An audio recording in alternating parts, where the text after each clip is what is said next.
A woman steps off a train into a ghost of a future, one day too late to claim the husband she traveled 2,000 miles to marry. He's already dead. Her money's gone. The brutal Colorado winter is coming, and she's got nowhere left to run. But when a quiet rancher with storm-gray eyes offers her something she never expected, survival becomes the least of what's at stake. This is a story about second chances born from shattered plans, and love that finds you when you've stopped looking for it. Stay with me till the end, hit that like button, and drop a comment telling me what city you're watching from. I want to see how far this story reaches across the world. The train's whistle cut through the thin mountain air like a scream, and Evelyn Harper pressed her gloved hand against the soot-streaked window, watching the barren landscape roll past in shades of brown and gray. Somewhere out there, beyond the endless plains and jagged peaks, a man she had never met was waiting to become her husband. She had his letter folded in her coat pocket, the paper soft from repeated readings. Dear Miss Harper, I am a man of modest means but honest work. If you are willing to build a life in hard country, I can promise you respect, shelter, and a home. Yours in faith, Samuel Pritchard. Respect, shelter, a home. It wasn't love, but it was more than she had left in Philadelphia. The conductor's voice boomed through the passenger car. Cutter's Bend! Next stop, Cutter's Bend! Evelyn's heart kicked against her ribs. This was it. The end of one life and the uncertain beginning of another. She smoothed her traveling dress, the only decent one she owned, and checked the cameo brooch at her throat, her mother's last gift before the fever took her. Everything else, the modest house, the furniture, even her father's medical practice, had been swallowed by debt after his death 6 months ago. The train lurched, brakes squealing against iron rails, and Evelyn gripped the edge of her seat. Through the window she could see the town materializing out of the dust. A single muddy street lined with raw timber buildings, a general store, what looked like a saloon, and a small church with a crooked steeple. This was Cutter's Bend, Colorado, population unknown. Her new home. One day late, she reminded herself, anxiety twisting in her stomach. The train was supposed to arrive yesterday, but a rock slide near the pass had delayed them overnight. She'd sent no telegram. There'd been no opportunity, no station with working lines. Samuel Pritchard would be waiting, wondering, perhaps worried. The train shuddered to a complete stop, and steam hissed from beneath the carriages. Evelyn stood, legs unsteady after 3 days of travel, and retrieved her carpetbag from the overhead rack. It contained everything she owned now, 2 changes of clothes, her mother's Bible, a handful of letters, and the carefully saved $23 that had taken her 2 years of seamstress work to accumulate. All spent now on the ticket west. She stepped down onto the platform, little more than a stretch of packed earth and weathered planks, and the wind hit her immediately. It was different from Philadelphia wind. Harder, colder. It carried the smell of sage and wood smoke and something wild she couldn't name. A handful of people milled about. A young couple embracing, an old man loading crates onto a wagon, a woman in a faded calico dress herding 3 small children. But no one approached Evelyn. No one met her eyes. She scanned the sparse crowd, looking for a man who matched Samuel's description from his letter. Tall, fair-haired, 34 years of age, often wearing a brown hat. But there were only 2 men even remotely fitting that description, and neither paid her any attention. Minutes passed. The train began to pull away, chugging back to life with a mournful whistle. The platform emptied. Soon, Evelyn stood alone with her carpetbag, the wind tugging at her bonnet, and a cold knot of dread forming in her chest. He's not here. Perhaps he'd been delayed. Perhaps he'd come yesterday, and finding no bride, assumed she'd changed her mind. Perhaps... Miss Harper? She turned sharply. A woman stood a few feet away, older, maybe 50, with steel-gray hair pulled into a severe bun and eyes that held too much knowledge of hard things. She wore a simple brown dress and a heavy shawl, and her face was kind despite its weariness. Yes, Evelyn said, relief flooding through her. Yes, I'm Evelyn Harper. Did Mr. Pritchard send you? The woman's expression shifted, something like pity crossing her weathered features. I'm Molly Hutchins. I run the boarding house here in town. She hesitated, glancing at the carpetbag. Did no one meet you at the station? Number 1. I was supposed to arrive yesterday, but the train was delayed. I'm sure Mr. Pritchard will— Child. Molly's voice was gentle but firm. Samuel Pritchard is dead. The words didn't make sense at first. Evelyn heard them, but they seemed to belong to a different conversation, a different reality. What? He died 2 nights ago, shot during a dispute over water rights with a neighboring ranch.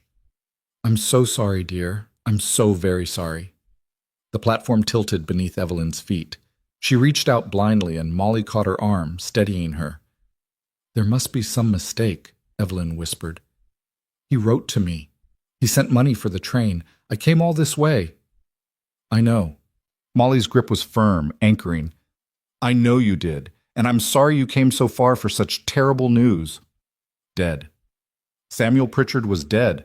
The man she'd agreed to marry, the future she'd pinned every desperate hope on, gone before she'd even arrived. What? Evelyn's voice cracked. She swallowed hard, forcing the words out. What am I supposed to do? Molly's face softened further. Come to the boarding house. We'll figure something out. You shouldn't be standing out here in the cold. But Evelyn couldn't move. Her mind was spinning, calculating, panicking. She had $23 left. No, less now. Maybe 18 after food on the train. That might cover a week at a boarding house, perhaps 2 if she was careful. And then what? She had no family to return to, no friends in Philadelphia who could take her in. The seamstress shop where she'd worked had closed 3 months ago. I can't pay much, she said quietly, shame burning in her throat. I only have— We'll work it out, Molly said firmly. Come on now, it's a short walk. Evelyn followed because there was nothing else to do. The main street of Cutter's Bend was even grimmer up close, mud-rutted, lined with buildings that looked like they'd been thrown up in a hurry and might blow down in a strong wind.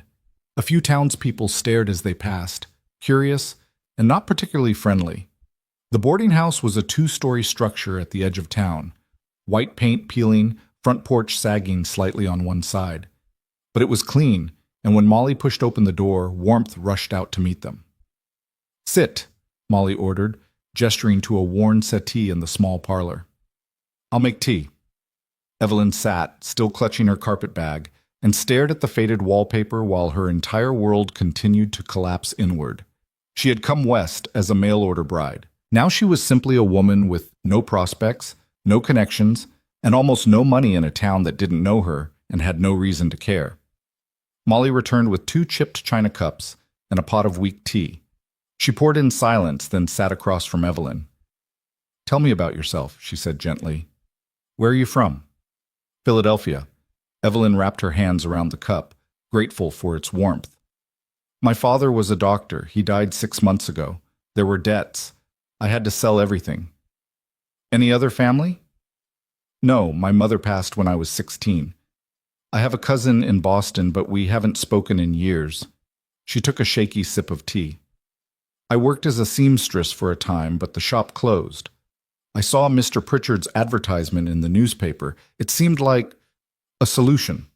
Molly nodded slowly. Samuel was a good man, quiet, hard-working. He owned a small ranch about 10 miles north of here. The dispute that killed him, it was over creek access. His neighbor, Jack Torrance, has been trying to buy up all the smaller ranches in the valley. Samuel refused to sell. Things got heated. She paused. Jack claimed self-defense. The sheriff believed him. And the ranch? We'll probably go to Samuel's brother back east if he has one. Otherwise, it'll be auctioned for debts. Molly's eyes were shrewd. You're educated, I can tell. Can you read and write well? Yes, my father insisted I have a thorough education. Can you keep accounts, manage numbers? I helped my father with his practice records for years. I can manage a ledger. Molly leaned back, considering. There might be work for you, if you're willing. Not many women out here have schooling. Mrs. Patterson at the general store is looking for help with her books, and the school teacher, Miss Brennan, mentioned needing an assistant come fall. It wasn't much, but it was something, a thread of hope in the darkness. I'd be grateful for any work, Evelyn said quietly. Good. You can stay here for now. I'll charge you reduced room and board in exchange for help with cleaning and cooking. We'll make it work until you're on your feet. Tears pricked at Evelyn's eyes. the first she'd allowed since stepping off the train.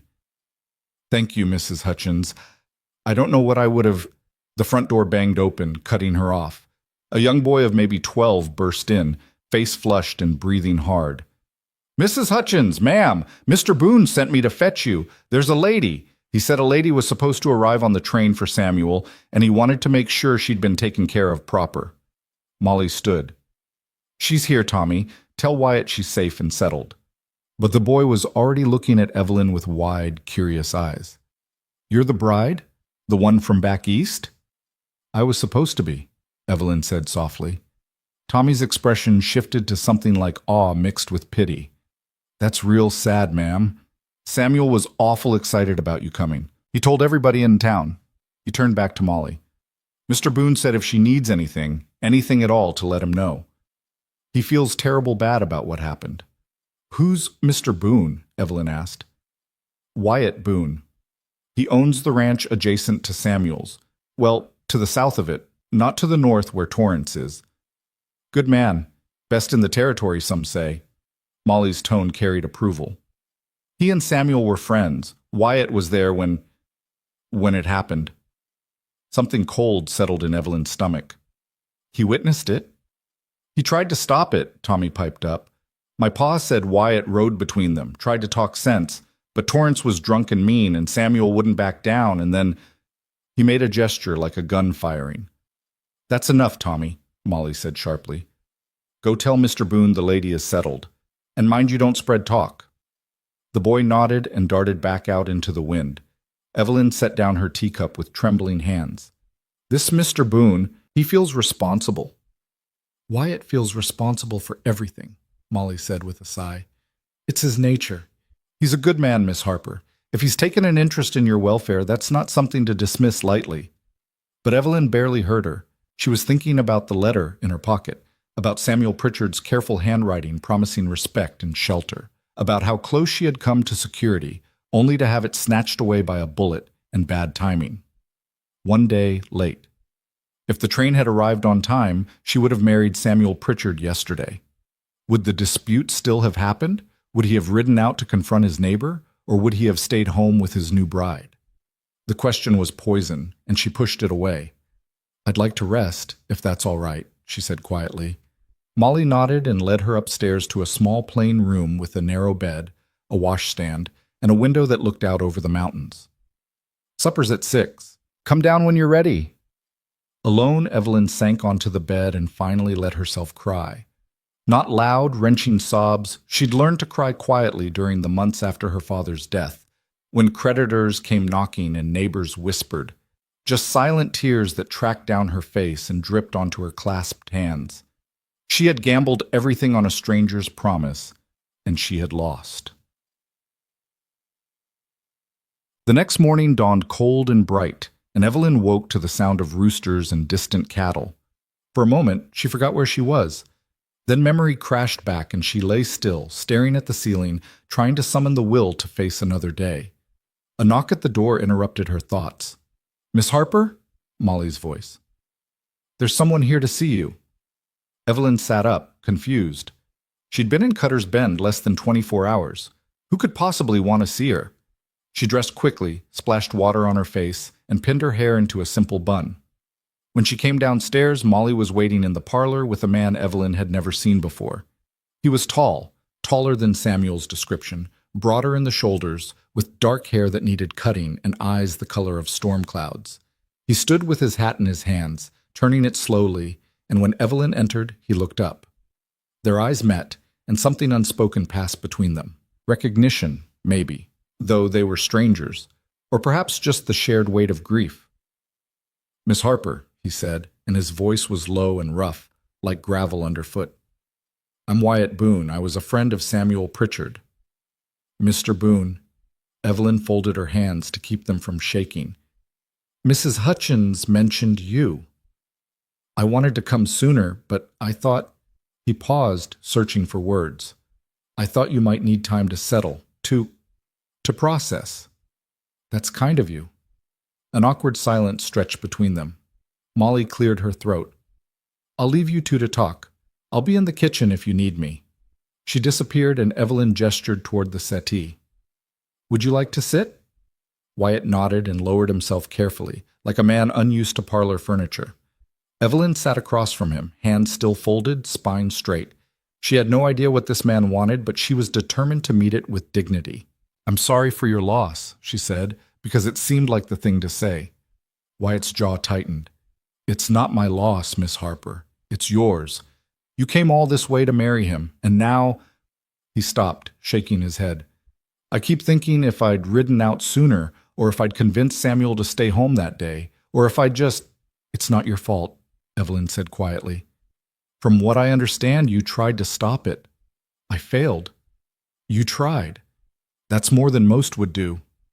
He looked at her then, really looked, and Evelyn met his gaze steadily.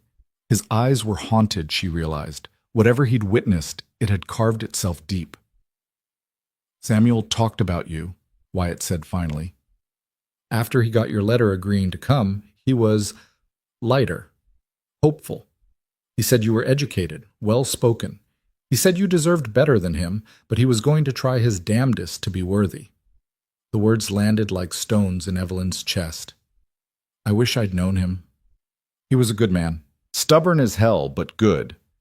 Wyatt turned his hat again, then seemed to come to a decision. Miss Harper, I came here to make you an offer. Evelyn's pulse quickened. What kind of offer? I run a ranch about 8 miles south of town. It's modest, I'm not a rich man, but it's profitable.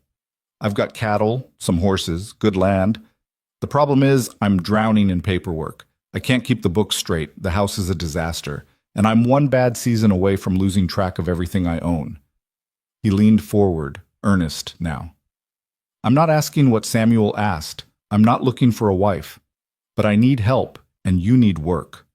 I can offer you room and board in the main house, your own room, full privacy, meals included, and a small wage, say $10 a month to start, more if the ranch does well.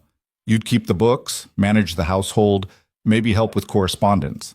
It's hard work, and the ranch is isolated, but it's honest employment. Evelyn's mind raced. $10 a month wasn't much, but with room and board covered, she could save it. And work she understood, numbers, organization, managing a household. That she could do. Why me? She asked. You don't know me. I could be— Samuel trusted you enough to ask you to marry him, Wyatt interrupted. That's good enough for me, and Molly vouches for you, says you're educated and capable. He paused. I'm not asking you to decide right now. Think about it. Come see the ranch if you want. But the offer stands. It was too much, too fast. Yesterday she'd been a bride. Now she was being offered employment by a stranger. But what choice did she have? Work at the general store for pennies and hope it lasted? Wait for a teaching position that might never materialize? I'd like to see the ranch, she heard herself say, before I decide. Wyatt's expression eased slightly. Fair enough. I've got my wagon outside. We can ride out now if you're willing. I'll have you back before supper. Evelyn glanced toward the kitchen, where Molly was undoubtedly listening. Let me get my coat. The wagon ride was mostly silent. Wyatt drove with easy competence, guiding the horses along a rutted road that wound through open grassland and stands of pine. The mountains loomed to the west, still capped with snow, despite the spring thaw. Evelyn watched the landscape roll past, so different from Philadelphia's crowded streets and brick buildings. Out here, the sky was enormous, the horizon endless. It should have felt freeing. Instead, it felt exposed.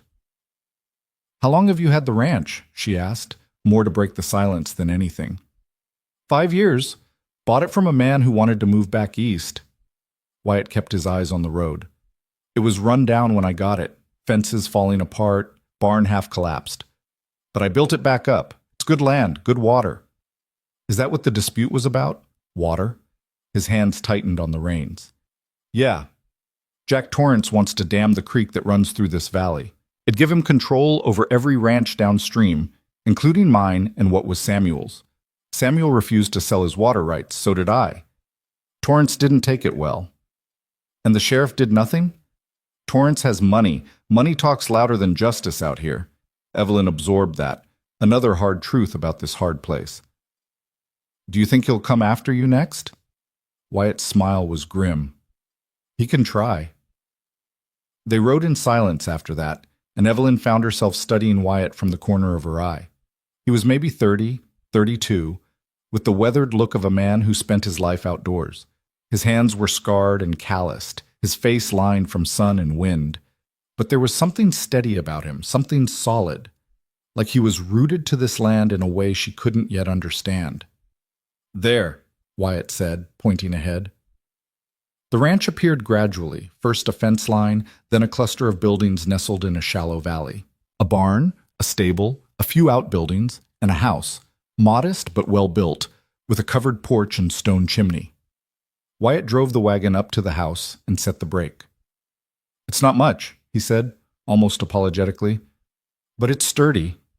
Evelyn climbed down, and Wyatt led her inside. The house was dim and smelled of wood smoke and coffee. The main room served as both kitchen and living area, with a large stone fireplace dominating one wall. Furniture was sparse, a table, a few chairs, a worn couch. Everything was covered in a fine layer of dust, and papers were scattered across the table in chaotic piles. "Books are over here," Wyatt said, gesturing to the mess. "I try to keep track, but I'm not good with numbers. Never have been." Evelyn approached the table and picked up a ledger. The handwriting was terrible, the columns uneven, the math questionable. She flipped through a few pages, wincing. "This is quite disorganized," she said carefully. "I know." Wyatt rubbed the back of his neck. "That's why I need help." She set down the ledger and looked around. The house had good bones, but it was clear no woman had lived here in a long time. Maybe ever.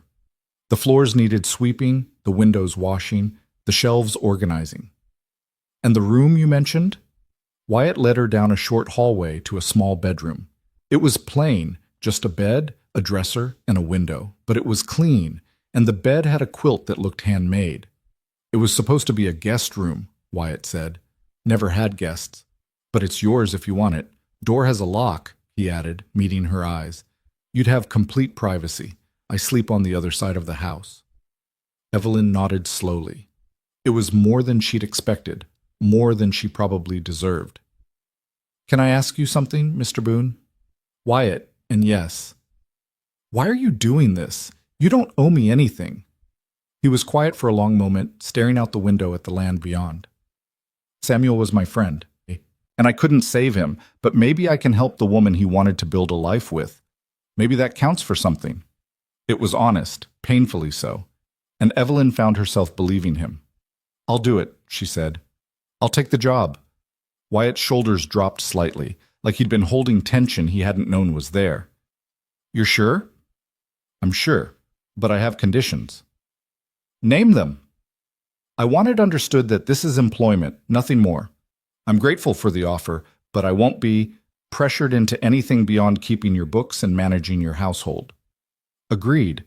You have my word. And if it doesn't work out, if either of us decides it's not a good arrangement, I want the freedom to leave without penalty." "Agreed. Anything else?" Evelyn thought for a moment.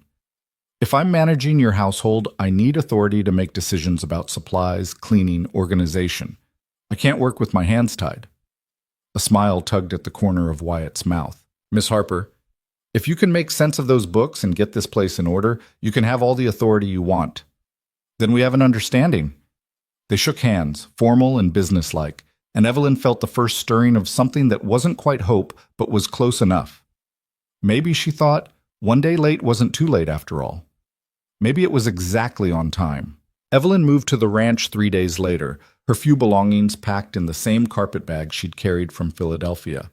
Molly had helped her wash and mend her dresses, insisting she take an extra blanket and a jar of preserves for settling in. When Wyatt arrived with the wagon, the older woman had pulled Evelyn aside. "You're doing the right thing," Molly had said quietly. "Wyatt Boone is a good man, one of the few left out here who still remembers what honor means. But if anything at all, feels wrong, you come straight back to me. Understand?" Evelyn had nodded, touched by the concern. In 3 days, Molly Hutchins had shown her more motherly care than she'd received in the 6 years since her own mother's death. Now, as the wagon crested the hill and the ranch came into view again, Evelyn felt her stomach twist with nerves. This was real. She was moving to an isolated ranch to live with a man she barely knew, to work a job she'd only glimpsed. Everything in her Philadelphia upbringing screamed that this was improper, dangerous, foolish. But Philadelphia was gone. That life was gone. And this, however strange and uncertain, was what remained. Wyatt pulled the wagon up to the house and helped her down. "I cleared out the dresser in your room," he said, carrying her carpet bag. "And I rode into town yesterday to pick up some supplies. Figured you'd need things." Inside, Evelyn found the table had been cleared of papers, the floor swept, and a bundle of fresh linen sitting on the kitchen counter. In her room, the dresser drawers were indeed empty, and on top sat a small collection of items, a bar of lavender soap, a hairbrush, writing paper, and ink. "I wasn't sure what you'd need," Wyatt said from the doorway, not entering. "But Mrs. Patterson at the general store helped me put together some basics." Evelyn ran her fingers over the hairbrush, unexpected emotion tightening her throat. These were thoughtful choices, practical but kind. "Thank you. You didn't have to do this. Seemed like the right thing." He shifted his weight. "I'll let you get settled. When you're ready, the books are on the table. No rush. Take your time getting your bearings." He left, closing the door quietly behind him, and Evelyn sank onto the bed. The room was small but clean, with afternoon light streaming through the window. Outside, she could hear cattle lowing and the distant sound of Wyatt moving about the barn. She unpacked slowly, hanging her 2 spare dresses in the narrow wardrobe, placing her mother's Bible on the dresser beside the soap. The cameo brooch she pinned carefully to the inside of her best dress. When everything was arranged, she sat for a moment longer, gathering her courage. Then she stood, smoothed her skirts, and went to face the books. The ledgers were worse up close. Wyatt's handwriting was nearly illegible, the dates sometimes out of order, the calculations riddled with errors. He'd tried to track cattle sales, supply purchases, feed costs, and equipment repairs all in the same ledger with no clear system. Some entries were in pencil, others in ink. Several pages had water stains. Evelyn felt a familiar flutter of purpose. This was chaos, yes, but it was chaos she knew how to tame. Numbers didn't lie. They could be organized, corrected, made to tell a clear story. She found a blank ledger in the stack and started fresh, creating proper columns with neat labels. Income, expenses, assets, liabilities, date, description. She worked through the afternoon, translating Wyatt's scrawled notes into clean entries, stopping occasionally to puzzle out particularly illegible words. She was so absorbed that she didn't notice the light fading until Wyatt appeared in the doorway. "Miss Harper?" She looked up, startled. The room had grown dim, and her hand was cramping from writing. "I'm sorry. I didn't realize how late it was getting. It's past 6. I was going to make supper, but if you'd rather rest—" "No." Evelyn set down the pen. "What were you planning to make?" Wyatt looked sheepish. "Beans. And bacon, if the bacon isn't too far gone." She stood, stretching her stiff back. "May I see the pantry?" He led her to a small room off the kitchen. The shelves were sparsely stocked: flour, beans, some canned goods, salt pork that had seen better days, and a few withered vegetables. It was the pantry of a man who ate only to survive. "I'll make a list," Evelyn said. "We'll need more supplies if I'm cooking regularly, but I can work with this for tonight." She shooed Wyatt out of the kitchen and set to work. The stove was cantankerous, the pans needed scrubbing, and the flour was weevil-free only by luck. But she managed to produce a passable meal of beans seasoned with the last decent bacon, cornbread from the flour, and coffee that was strong enough to strip paint. They ate at the table in awkward silence, the only sounds the scrape of spoons against tin plates and the pop of logs in the fireplace. "This is good," Wyatt said finally. "Really good. Best meal I've had in, hell, maybe ever." Evelyn almost smiled. "It's beans and cornbread, Mr. Boone, hardly a feast." "Wyatt," he corrected. "And it's better than what I usually manage. I appreciate it. It's what you're paying me for." "About that." He set down his spoon. "I want to make sure we're clear on terms. $10 a month to start, plus room and board. I'll take you into town once a week so you can purchase any personal items you need, more often if necessary. And if you want to attend church services or visit Mrs. Hutchins, just say the word. That's generous. It's fair. He met her eyes across the table. I meant what I said about privacy and respect. You have my word. Evelyn nodded. She believed him, though she couldn't have said why. Maybe it was the steadiness in his voice, or the way he kept his distance without making her feel unwelcome. Or maybe she was just desperate enough to believe that not all men were predators. After supper, she washed the dishes while Wyatt disappeared outside to check on the livestock. When he returned, she was back at the table working on the books by lamplight. You don't have to work tonight, he said. I want to understand the full scope before I start making changes. How many head of cattle do you currently own? Around 200 last count, maybe less after winter losses. Evelyn made a note. And horses? 15. 5 are working horses, the rest I'm training to sell. What about debts? Do you owe money to anyone? Wyatt's jaw tightened slightly. I've got a loan from the bank in Denver. Took it out to expand the herd 3 years ago. I'm current on payments, but just barely. How much is left on the loan? $1,200. Evelyn's pen paused. That was a substantial sum. And your income last year? Around $1,800, after expenses. She did quick calculations in her head. If those numbers were accurate, the ranch was profitable but not thriving. One bad season could wipe out the margin. One catastrophic event, drought, disease, another conflict with Jack Torrance, could destroy everything. You're thinking it's precarious, Wyatt said, reading her expression. I'm thinking you need better organization so you can make informed decisions. These books don't tell you where you're actually making money or where you're losing it. That's what I'm hoping you can figure out. Evelyn looked at him, this quiet man who'd offered her a lifeline when he had his own survival to worry about. I'll do my best. That's all I'm asking. He bid her good night and retreated to his side of the house, and Evelyn worked for another hour before exhaustion forced her to stop. In her room, she changed into her nightgown and lay in the unfamiliar bed, listening to the unfamiliar sounds. Wind against the eaves, the creak of settling wood, an owl somewhere in the darkness. She'd been in Colorado less than a week, and already her old life felt like something that had happened to someone else. Evelyn Harper, seamstress and doctor's daughter, was gone. In her place was this new version, Evelyn the bookkeeper, the housekeeper, the woman trying to build something from the rubble of shattered plans. Sleep came slowly, but when it did, she didn't dream of Philadelphia. She dreamed of numbers arranging themselves into neat columns, of order emerging from chaos, of a future that might actually hold solid ground. The next weeks fell into a rhythm. Evelyn rose at dawn and made breakfast while Wyatt tended the animals. They ate together in companionable silence.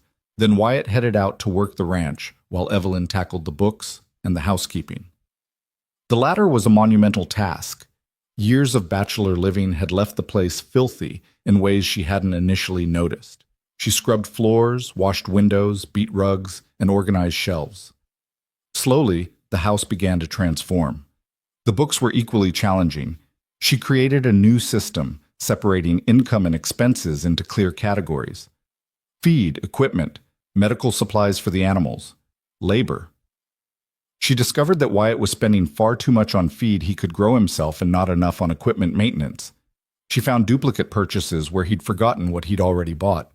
She tallied the numbers and presented him with her findings. You're losing money on these feed purchases, she said one evening, spreading the ledgers before him. The supplier in town is charging you 15% more than if you bought directly from the mill in Ridgeway, and you're purchasing twice the amount you actually need. Wyatt frowned at the numbers. I didn't realize. And here, she pointed to another column, you paid to have the barn roof repaired twice last year. Same company, same problem. They're taking advantage of you. His frown deepened. What do you suggest? Find a new supplier for feed, buy direct when possible, and hire a different carpenter, or learn to make the repairs yourself. I can handle basic repairs. I just haven't had time. Then make time. Every dollar you spend unnecessarily is a dollar that could go toward paying down your loan. Wyatt studied her with something like admiration. You're good at this. I told you I could manage a ledger. It's more than that. You see patterns I miss. You think ahead. Evelyn felt warmth creep into her cheeks. Praise had been scarce in her life, especially from men. It's just practical thinking. It's valuable, thank you. She nodded and gathered the ledgers, unsure how to respond to his gratitude. Their relationship was professional, carefully boundaried, but moments like this, small acknowledgments of her competence, made her feel seen in a way she hadn't expected.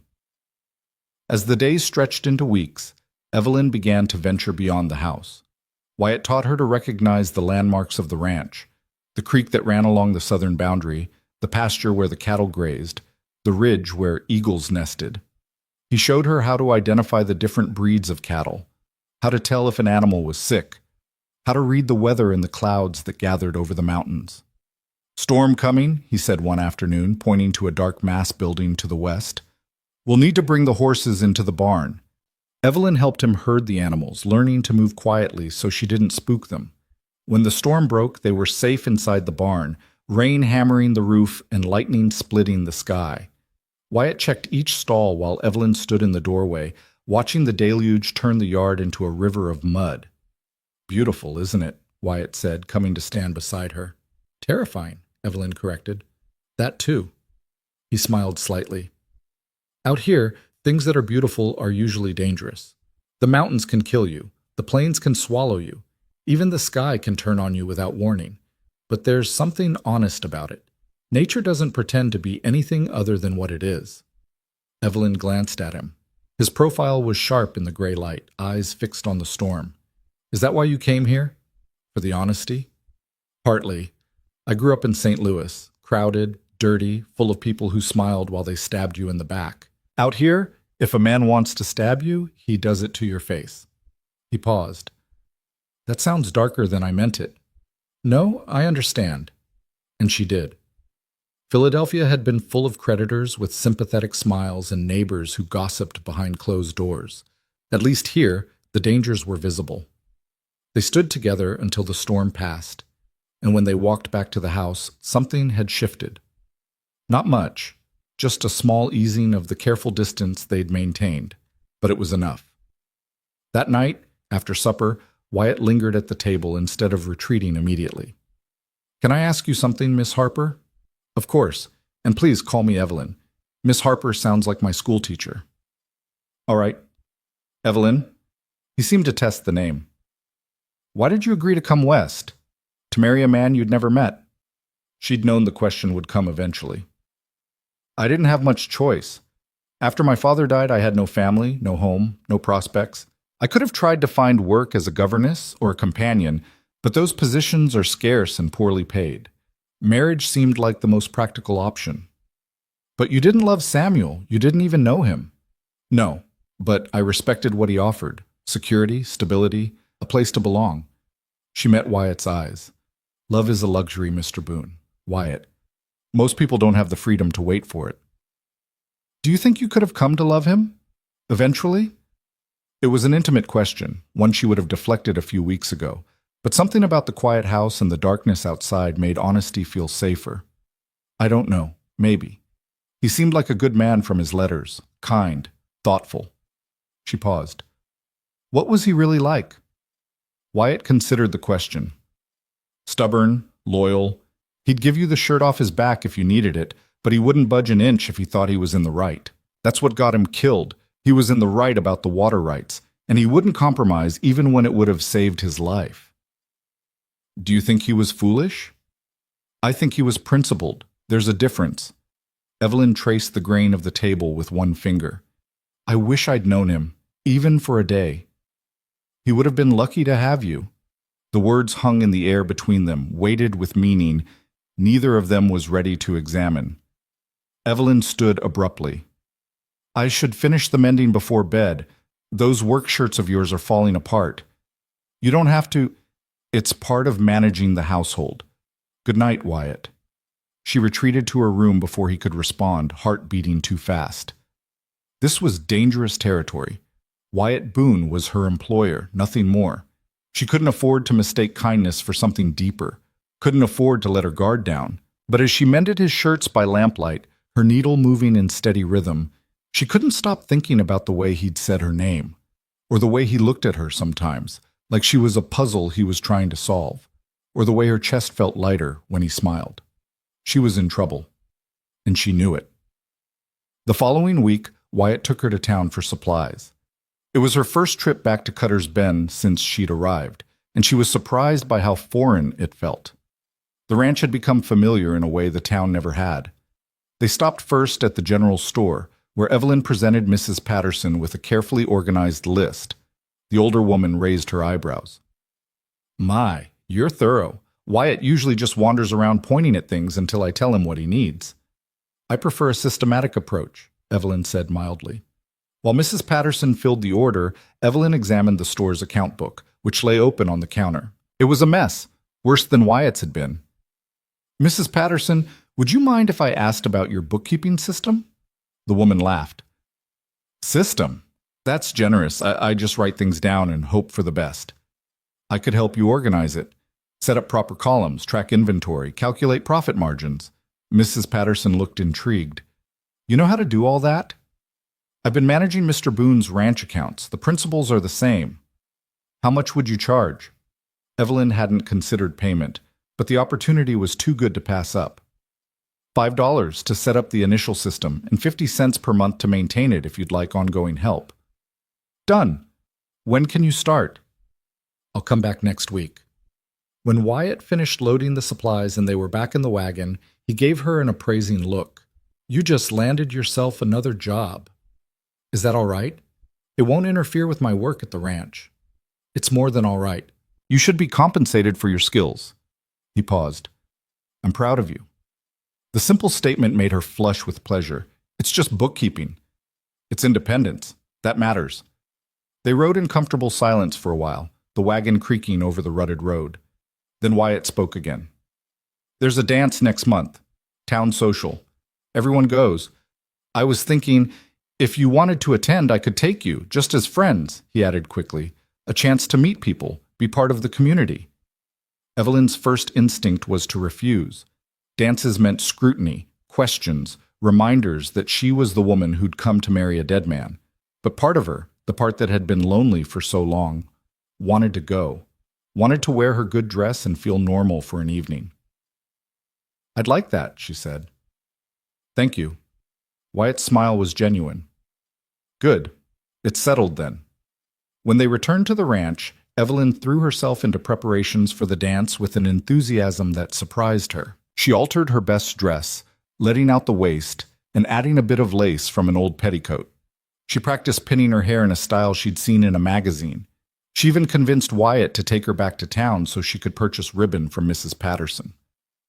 The night of the dance, she dressed carefully, her hands trembling slightly as she fastened the cameo brooch at her throat. When she emerged from her room, Wyatt was waiting by the door in clean trousers and a pressed shirt, his hair slicked back.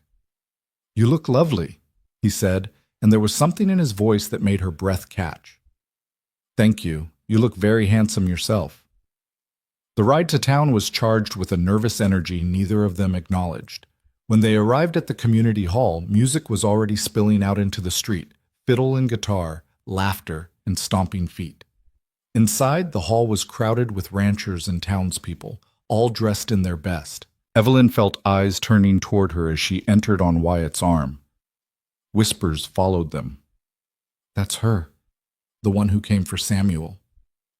She's living at Wyatt's ranch now, I heard. Seems improper, if you ask me." Evelyn lifted her chin and ignored them. Molly appeared almost immediately, pulling her into a hug. "You look wonderful, dear. Don't mind the gossips. They're just jealous because you're young and pretty and living with the most eligible bachelor in the county." "It's not like that," Evelyn protested. Molly winked. "Not yet, maybe." The evening passed in a blur of introductions and dances. Wyatt stayed close, protective without being possessive. When other men asked her to dance, he stepped aside gracefully, but he always came back, and Evelyn found herself watching for him in the crowd. During a break in the music, they stepped outside for air. The night was cool, stars brilliant overhead. "Are you enjoying yourself?" Wyatt asked. "I am. More than I expected." She looked at him. "Thank you for bringing me." "Thank you for coming." He hesitated. Evelyn, I want to ask you something, but I don't want you to feel pressured. Her heart stuttered. All right. Would you consider staying, not just until you've saved enough to leave, but permanently? As your housekeeper? As whatever you want to be. He turned to face her fully. I know this started as a business arrangement, and I know you've been through hell, and you have every right to keep your guard up. But these past weeks, having you at the ranch, working together, just talking over supper, it's been the best part of my days, and I think maybe, if you felt the same, we could build something real. Evelyn's throat tightened.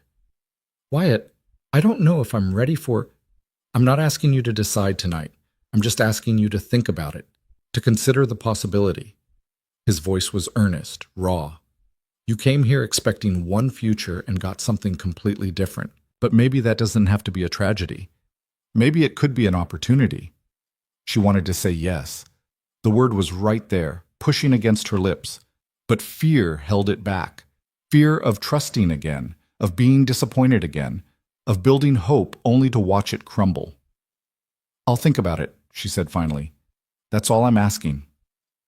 They went back inside, but the evening had changed. Every dance they shared felt weighted with unspoken possibilities. Every smile, every accidental touch of hands carried meaning. When Wyatt drove her home that night, Evelyn was quiet, her mind spinning. He walked her to the door, ever the gentleman. Good night, Evelyn. Good night, Wyatt. She almost kissed him, almost rose on her toes and pressed her lips to his. Consequences be damned. But at the last moment, courage failed her. She slipped inside and closed the door, pressing her back against the wood and cursing her own cowardice. Outside, she heard Wyatt's footsteps retreat, and she wondered if she'd just made the biggest mistake of her life. The days following the dance were different, charged with an awareness that hummed between them like a plucked string. Evelyn caught herself watching Wyatt when he didn't know she was looking, the way he moved with quiet efficiency around the barn, the concentration on his face when he repaired fence posts, the gentleness in his hands when he treated a lame horse. And she knew he watched her too. She could feel his gaze when she worked at the kitchen table, when she hung laundry in the yard, when she brushed her hair on the porch in the evening light. Neither of them spoke of what had passed between them that night, but it lived in the space between words, in the careful way they moved around each other, in the moments their eyes met and held just a beat too long. Evelyn threw herself into work, as if staying busy could quiet the war raging in her chest. She organized the pantry with military precision, cataloged every tool in the barn, created detailed projections for the ranch's income over the next 5 years. She returned to town weekly to help Mrs. Patterson with the store's books, and word spread. Soon the blacksmith asked her to straighten out his accounts, then the owner of the boarding house, then the doctor who'd recently arrived from Denver. The extra income accumulated quickly. By the end of her second month at the ranch, Evelyn had saved nearly $30, enough to buy a train ticket back east if she wanted. The money sat in a small leather pouch hidden in her dresser drawer, and every time she counted it, she felt both relief and a strange, gnawing guilt. She could leave now. Nothing was keeping her here except her own choice. That knowledge should have felt like freedom. Instead, it felt like a question she wasn't ready to answer. One morning in early June, Evelyn woke to find Wyatt already gone and a note on the kitchen table in his rough handwriting. Riding to North Pasture to check fence damage from storm. Back by supper. Coffee's on the stove. She poured herself a cup and stood at the window, watching the sun climb over the mountains. The ranch had become beautiful to her in ways she hadn't expected. Not the pretty beauty of manicured Philadelphia gardens, but something rawer and more honest. The way morning light turned the grassland gold, the perfect stillness before dawn when the world held its breath, the endless sky that made her feel both insignificant and strangely invincible. She was rinsing her cup when she heard hoofbeats approaching fast. Too fast. Her stomach clenched with instinctive alarm. Through the window, she saw a rider thunder into the yard and dismount in a cloud of dust. Not Wyatt. This man was older, heavier, with a face like weathered leather and eyes that gleamed with something cruel. He strode toward the house, and Evelyn's pulse kicked into a run. She recognized danger when she saw it, even dressed in dusty range clothes and a black hat. The knock on the door was more of a pounding. Evelyn considered not answering, but the house had windows. He'd know she was here. She opened the door but kept her body in the frame, blocking entry. Can I help you? The man's gaze traveled over her slowly, assessing, and she felt her skin crawl. You must be the woman who came for Samuel, the one shacking up with Wyatt now. Evelyn's jaw tightened. I'm Mr. Boone's housekeeper. And you are? Jack Torrance. He said it like she should know the name, should fear it, and she did know it. This was the man who'd killed Samuel, the neighbor trying to steal the valley's water. I'm here to speak with Wyatt. He's not here. Then I'll wait. He moved to step past her. Evelyn didn't budge. Mr. Boone doesn't allow visitors in the house when he's absent. You can wait outside or come back later. Torrance's expression darkened. You've got some nerve, woman. Do you know who I am? I know exactly who you are, and you're not welcome here. For a moment she thought he might shove past her anyway. His hand twitched toward his belt, where a pistol sat in a worn holster. But then his mouth curved into an unpleasant smile. Well now, Wyatt's got himself a spirited one, though I have to wonder if you're spirited in other ways too. His voice dropped, turned suggestive. Must get lonely out here, just the two of you.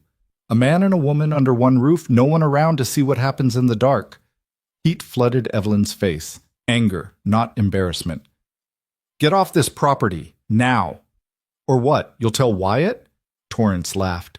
I came here to make him an offer, a generous offer to buy his land and water rights before things get ugly. But maybe I should be making offers to you instead. A woman in your position, no husband, no real prospects, might appreciate a man with actual money and power. I'd sooner die. Strong words. Let's see if you still feel that way when winter comes and Wyatt can't afford to feed you. He tipped his hat in mock courtesy. Tell him I stopped by. And tell him this is his last chance to sell before I take what I want anyway. He swung back onto his horse and spurred it hard, leaving deep gouges in the yard. Evelyn watched until he disappeared over the rise, then closed the door with shaking hands. She'd heard threats before. Creditors in Philadelphia had made plenty. But this felt different, more visceral. Jack Torrance wasn't interested in repayment schedules or negotiation. He was interested in domination, and he didn't care who got hurt in the process. When Wyatt returned to that evening, Evelyn was waiting on the porch. He took one look at her face and dismounted quickly. What happened? She told him everything, watching his expression darken with each word. By the time she finished, his hands were clenched into fists. He came here, to my home, and spoke to you like that. I'm fine, Wyatt. He didn't touch me. He shouldn't have been here at all. Wyatt paced the porch, fury radiating off him. I should ride to his ranch right now and what? Challenge him? Get yourself killed like Samuel? Evelyn's voice was sharp. That's exactly what he wants. He's trying to provoke you into doing something stupid. So what do I do? Just let him threaten you? You be smart. You don't give him the satisfaction of a reaction. She stood, moving to block his path. Wyatt, listen to me.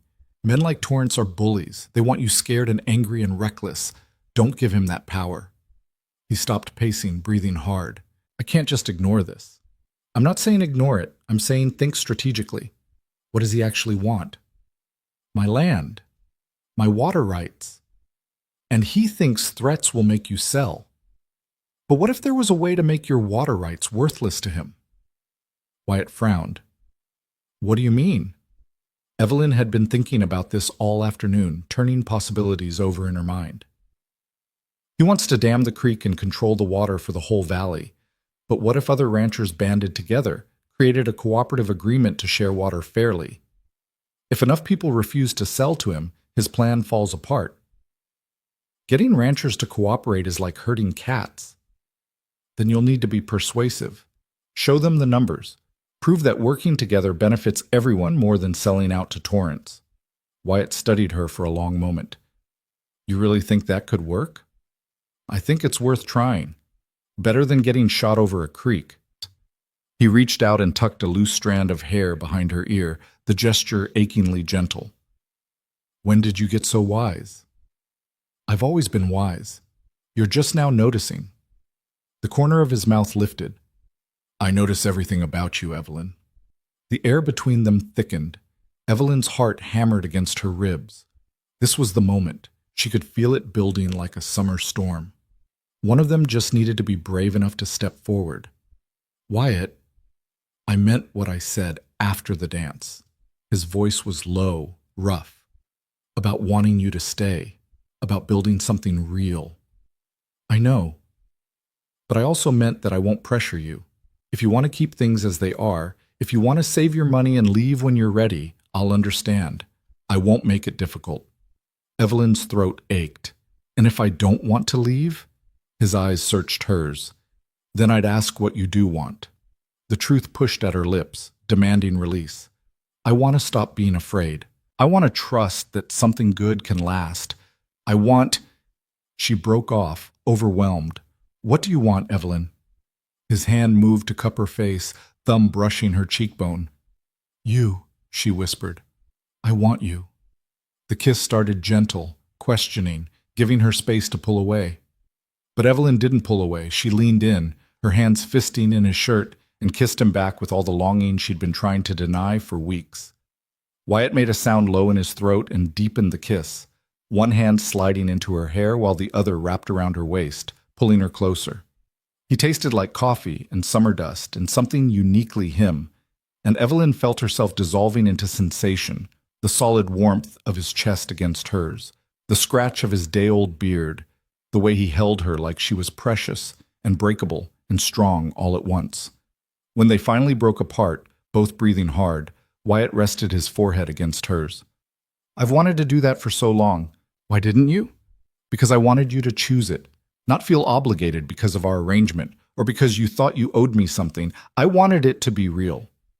Evelyn's eyes stung with sudden tears. It is real. It's the most real thing I've felt in years. He kissed her again, softer this time, and then pulled her into his arms. They stood there on the porch as the sun sank behind the mountains, holding each other in the gathering dusk. What happens now? Evelyn asked against his chest. Now we figure out how to make this work, how to protect the ranch, deal with Torrance, and build the life we both want. He pulled back to look at her. But first, I need to ask you something properly. All right. Wyatt took both her hands in his. Evelyn Harper, I'm not a rich man, and this life is hard, but I can promise you partnership, respect, and every bit of love I have to give. Will you marry me? Not out of convenience or desperation, but because you want to build a future together? The proposal was so different from Samuel's careful, distant letters. This was a man she knew, standing before her with his heart in his hands, asking not for obligation but for love. Yes, she said, and the word felt like stepping off a cliff into open air, terrifying and exhilarating. Yes, I'll marry you. His smile was like sunrise, breaking across his face with pure joy. He swept her up and spun her around, both of them laughing like children, and when he set her down, he kissed her again and again until they were dizzy with it. That night, they sat at the kitchen table and made plans. They would marry quickly and quietly, with just Molly and a few close friends as witnesses. No big celebration, neither of them wanted that. Just a simple ceremony that would make their partnership official in the eyes of the law. We should tell people soon, Wyatt said, before the gossip gets worse. There's already gossip? There's always gossip. But I want to make sure everyone knows this is legitimate, that I'm not... He paused, choosing words carefully. That I'm not taking advantage. No one who knows you would think that. You'd be surprised what people think. His expression darkened briefly. Especially Torrance. He'll use this against us if he can. Evelyn squeezed his hand. Then we don't give him ammunition. We do this properly, respectably, and we show everyone that we're a united front. They announced their engagement the following Sunday at church. The reactions were mixed. Some women clutched their pearls and whispered behind their hands, while others smiled with genuine warmth. Molly cried happy tears and hugged Evelyn so hard her ribs ached.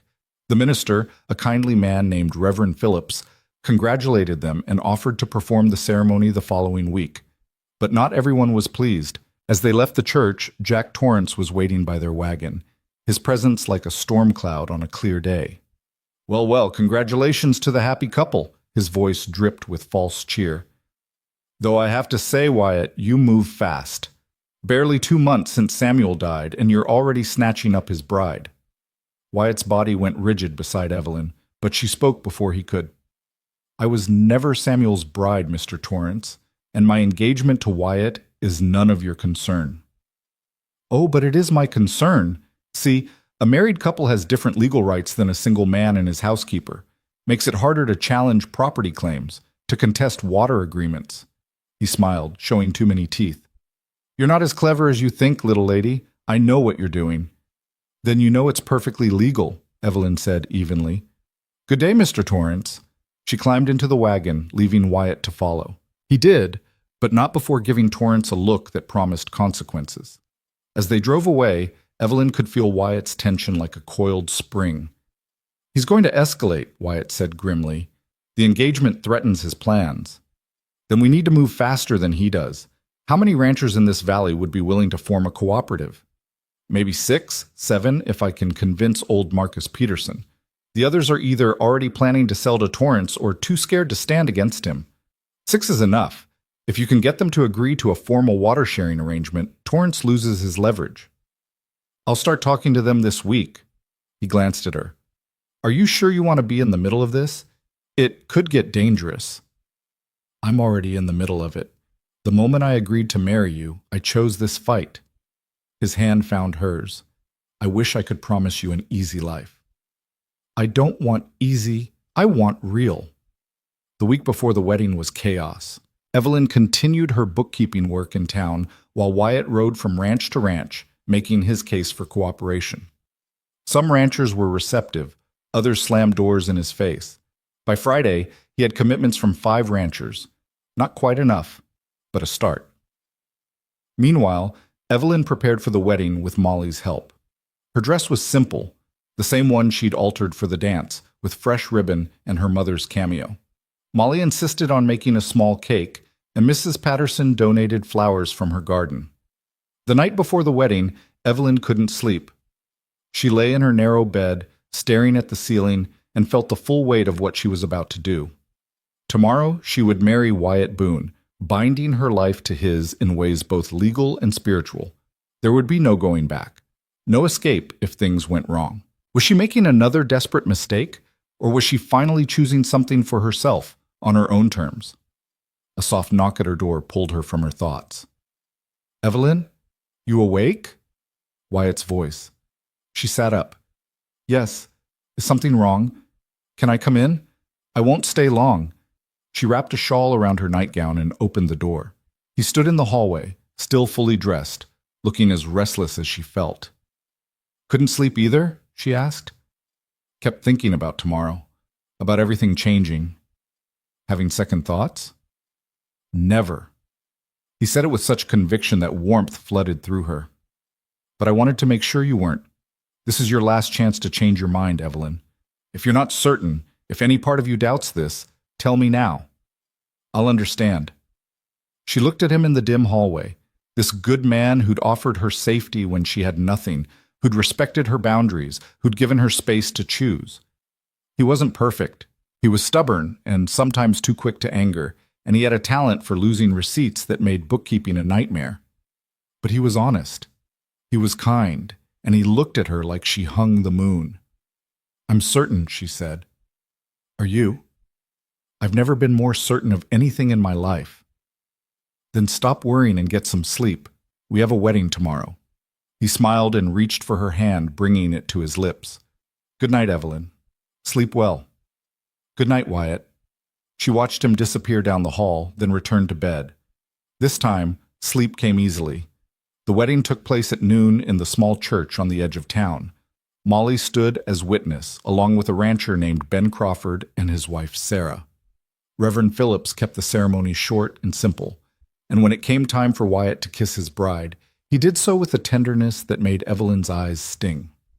They were married. She was Evelyn Boone now, wife to a Colorado rancher, partner in a fight she'd never anticipated. The small gathering moved to Molly's boarding house for cake and coffee. The mood was celebratory but subdued. Everyone knew about the tension with Torrance, about the danger that lurked just beyond the edges of this happy moment. As the afternoon wore on and guests began to leave, Ben Crawford pulled Wyatt aside. Evelyn, pretending to help Molly with dishes, strained to hear their conversation. I talked to Peterson, Ben said quietly. He's in. That makes 6 of us willing to form the cooperative. Wyatt's relief was visible. That's enough to make it legal? Should be. We'll need to file papers with the territorial office. Get it all official. But yeah, 6 ranchers controlling most of the creek access. That'll stop Torrance's dam plan cold. When can we file? Next week. I'll ride to Denver myself if I have to. Wyatt gripped Ben's shoulder. Thank you. This means everything. Just don't get yourself killed before we can make it official. Sarah would never forgive me. As they drove home that evening, husband and wife now, Evelyn felt hope stirring for the first time in months. Maybe they could win this. Maybe they could build something that lasted. But when they crested the hill overlooking the ranch, her hope turned to ice. Smoke rose from the direction of the barn, thick and black against the sunset sky. No, Wyatt breathed, and then he was shouting, snapping the reins, sending the horses into a gallop. They reached the yard to find the barn fully engulfed, flames shooting through the roof. The horses, thank heaven, had been turned out to pasture and were safe. But the barn itself was lost, and the fire was spreading toward the house. Wyatt leaped from the wagon and ran for the water pump. Evelyn followed, her wedding dress already smudged with ash. Together they worked frantically, hauling buckets, soaking the side of the house nearest the barn, trying desperately to save what they could. Neighbors arrived, drawn by the smoke, and joined the effort. It took hours to bring the fire under control, and by then the barn was nothing but charred timbers and smoke. The house was saved, barely, but the damage was catastrophic. In the smoldering ruins, they found evidence that made Wyatt's hands shake with rage. An oil-soaked rag, deliberately placed, boot prints that didn't match any of his hired hands. This wasn't an accident. This was arson. This was Jack Torrance sending a message. As dawn broke over the devastated ranch, Evelyn stood beside her husband and looked at the wreckage of their wedding day. Wyatt's face was set in hard lines, his jaw clenched so tight she could see the muscle jumping. He's not going to stop, Wyatt said quietly. Not until he gets what he wants, or one of us is dead. Evelyn took his soot-stained hand in hers. Then we make sure it's not us. He looked at her, and in his eyes she saw the same fierce determination she felt burning in her own chest. They'd been tested on their very first day as husband and wife, and they'd survived. Whatever came next, they'd face it together. The sheriff arrived 2 days after the fire, a portly man named Wade Coleman, who'd held the position for 15 years through a combination of political connections and strategic blindness. He walked through the charred remains of the barn with his hands in his pockets, nodding occasionally as Wyatt pointed out the evidence. Oil rag could have been left by anyone, Coleman said when Wyatt showed him the scorched fabric. Could have been one of your own hands, smoking where he shouldn't have been. My hands know better than to smoke near hay and kerosene, Wyatt said, his voice tight with barely controlled anger. And what about these boot prints? Size 12, heavy tread. None of my men wear boots like that. Coleman shrugged. Lots of men wear size 12 boots, Wyatt. You can't go accusing folks without proof. I'm not accusing folks. I'm accusing Jack Torrance. The sheriff's expression hardened. Now you listen here.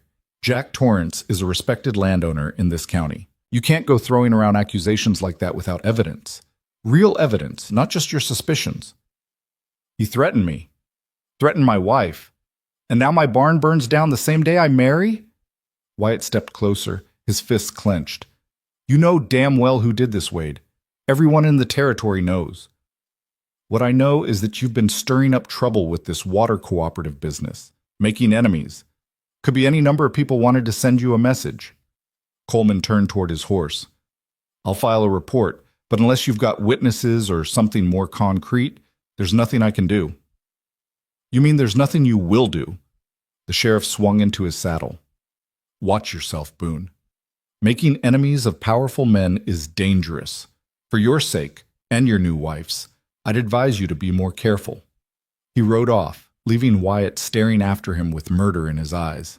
Evelyn came out of the house, a shawl wrapped around her shoulders against the morning chill. She'd spent the past 2 days organizing what could be salvaged, making lists of what needed to be replaced, calculating costs. The numbers weren't good. "He's not going to help, is he?" she asked, though she already knew the answer. "Coleman's been in Torrance's pocket for years. I was a fool to think he'd do anything." Wyatt kicked at a piece of charred wood, sending up a spray of ash. "We're on our own." "Then we'll handle it ourselves." Evelyn's voice was calm, steady. "How much will it cost to rebuild the barn?" "More than I have. $500, maybe $600 if we want it done before winter." She'd been afraid of that. The ranch's operating account held barely $300, and they'd need every penny of that for feed and supplies. Her savings could help, but even combined they'd fall short. "We could take out a loan," she suggested, "and give the bank leverage over the ranch." "No. I've seen too many good men lose everything because they couldn't make payments." He shook his head. "We'll make do without a barn for now, build a temporary shelter for the horses, and store what we can in the house." "That's not sustainable through winter." "I know." The defeat in his voice cut her. "But I don't see another option." Evelyn was quiet for a moment, thinking. Then she said, "What if we didn't rebuild the barn at all? What if we used the money for something better?" Wyatt looked at her, confused. "What could be better than a barn?"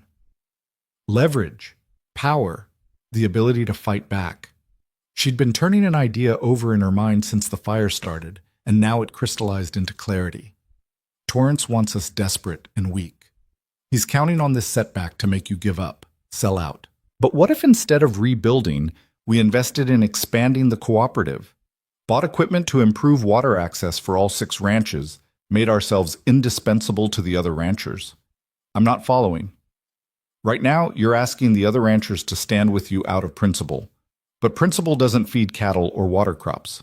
What if you could offer them something tangible? Better irrigation, shared equipment, bulk purchasing power?" Her mind raced ahead, seeing the possibilities.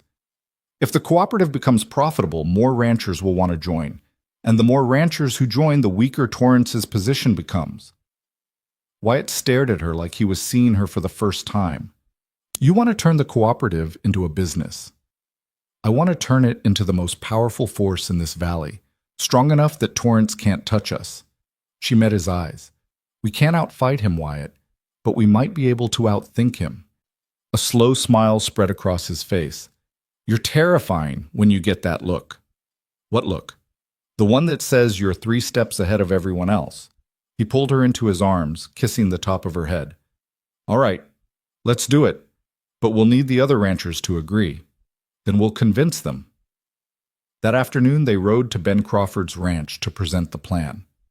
Ben listened carefully while Evelyn laid out the numbers, showing how pooled resources could benefit everyone. His wife Sarah asked sharp questions about costs and logistics, and Evelyn answered each one with precision. "It's risky," Ben said when she finished. "We'd all be putting money into something that might fail." "It's less risky than facing Torrance alone," Evelyn countered. "Right now, he can pick you off one by one. Together, you're stronger." Sarah looked at her husband. "She's right, Ben. We've been barely scraping by for years. Maybe it's time to try something different." Ben drummed his fingers on the table, thinking. Finally, he nodded. "All right, I'm in. But you'll need to convince the others, and some of them are harder to persuade than me." Over the next 2 weeks, Evelyn and Wyatt visited every ranch in the cooperative. Some ranchers agreed immediately. Others needed extensive convincing, poring over Evelyn's carefully prepared financial projections until they were satisfied. Old Marcus Peterson, a crusty widower who'd been ranching in the territory for 30 years, initially refused. "Don't trust fancy plans and city thinking," he grumbled, spitting tobacco juice into a tin can. "Water's free. Don't see why I should pay to share it." "Water's only free until someone dams the creek," Evelyn said. "Then you'll pay whatever Torrance decides to charge, if he lets you have water at all." Marcus squinted at her. "You're a hard woman." "I'm a practical woman, and I'm offering you a chance to protect what's yours." He studied her for a long moment, then turned to Wyatt. "She always this stubborn?" "Every single day," Wyatt said with pride. "Well, hell, I like her." Marcus stuck out his weathered hand. "Count me in. But if this goes sideways, I'm blaming you both." By the end of June, they had commitments from all 6 ranchers and 3 others who'd heard about the plan and wanted to join. 9 ranches controlling nearly 70% of the valley's water access. It was enough to make Torrance's dam plan worthless, but forming the cooperative was only half the battle. Making it profitable would take work, investment, and time they might not have. Evelyn threw herself into the challenge with fierce determination. She drew up articles of incorporation, created shared accounts, negotiated bulk purchasing agreements with suppliers in Denver. She convinced a traveling engineer to survey the creek and design an irrigation system that would serve all 9 ranches efficiently. The work consumed her days and often her nights. She fell into bed exhausted, only to rise before dawn and start again. Wyatt worked just as hard, coordinating labor between the ranches, overseeing construction of the irrigation system, managing his own herd and horses while helping neighbors with theirs. Their marriage became a partnership forged in crisis, built on mutual respect and shared purpose. They had little time for romance or quiet moments together, but Evelyn felt closer to Wyatt than she'd ever felt to anyone. They thought alike, moved in sync, finished each other's sentences. When they did steal moments alone, riding together at sunset, lingering over coffee after supper, the connection between them deepened into something bone-deep and unshakable.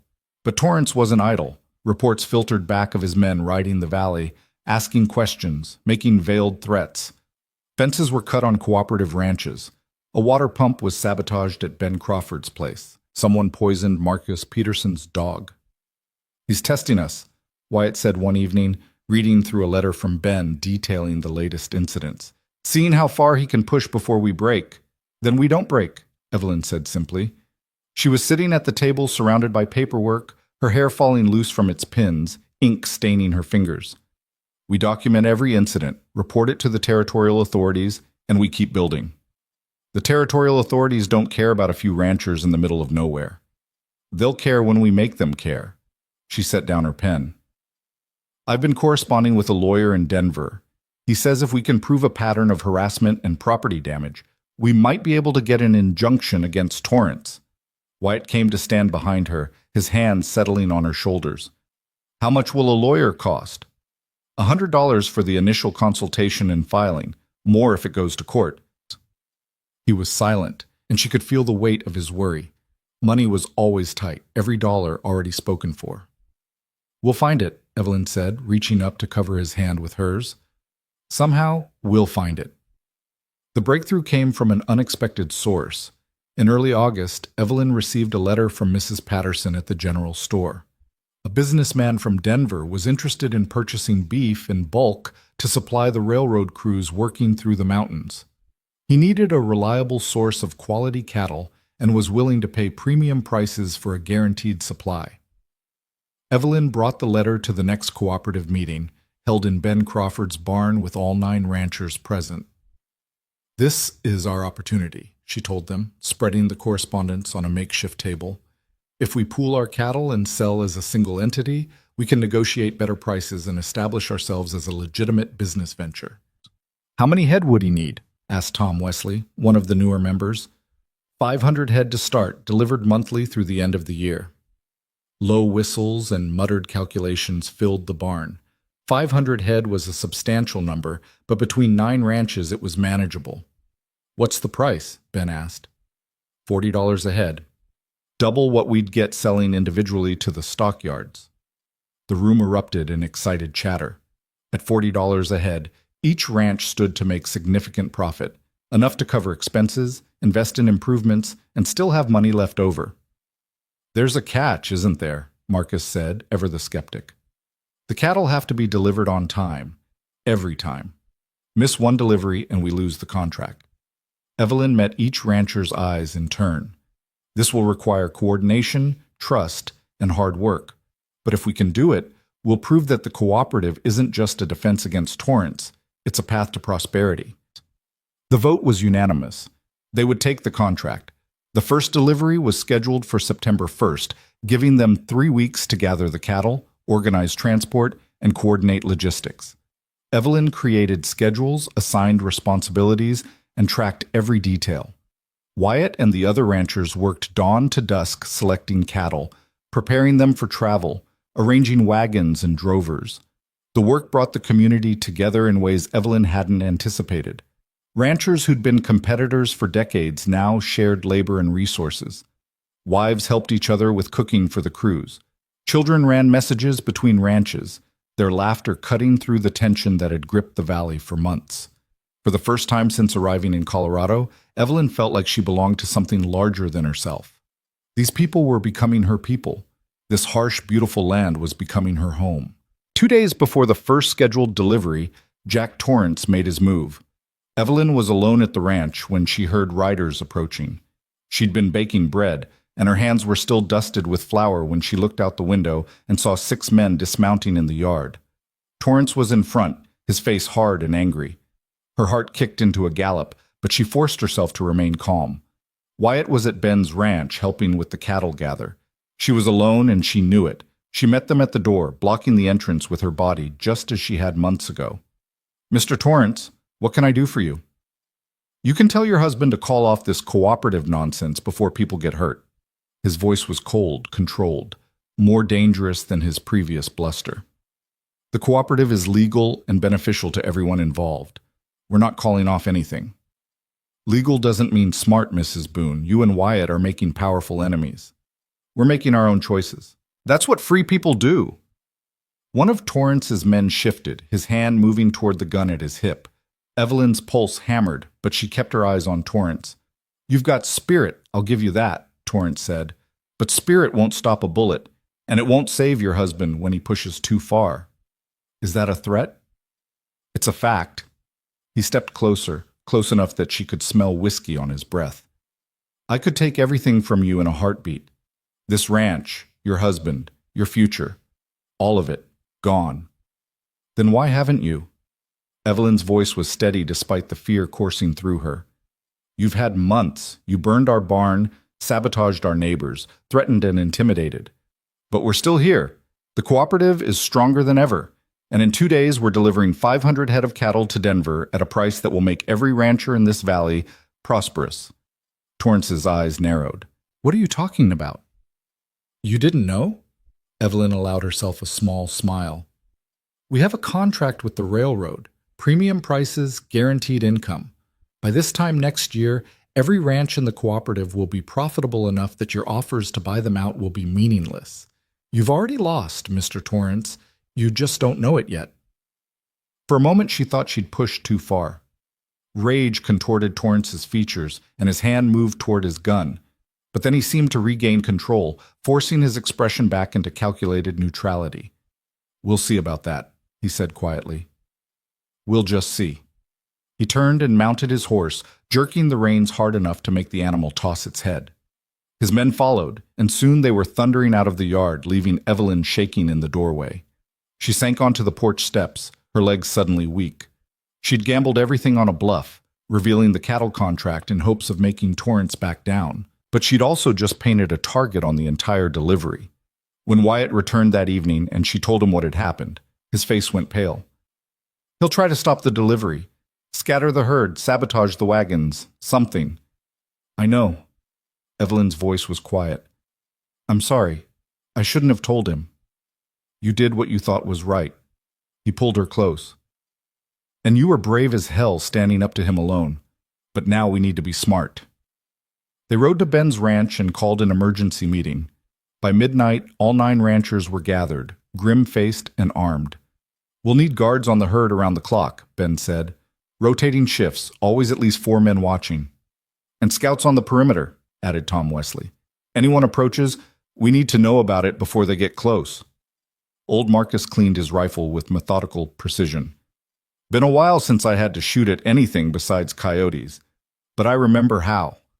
The mood was tense but determined. These men had staked their futures on the cooperative. They weren't going to let Torrance destroy it now. The next 2 days passed in a state of heightened alert. The cattle were gathered and held in a guarded pasture while scouts patrolled the surrounding territory. Evelyn helped coordinate food and supplies for the guards, catching sleep in scattered hours when exhaustion overwhelmed anxiety. On the morning of September 1st, the herd began its journey to Denver. Drovers rode alongside while armed ranchers formed a protective perimeter. Evelyn and several of the ranchers' wives followed in wagons, bringing supplies and serving as additional eyes. The journey took 2 days under normal circumstances. With heightened security and the need to keep the herd tight, they estimated 3 days. Every mile felt like walking through a minefield, waiting for the attack that seemed inevitable. It came on the second night.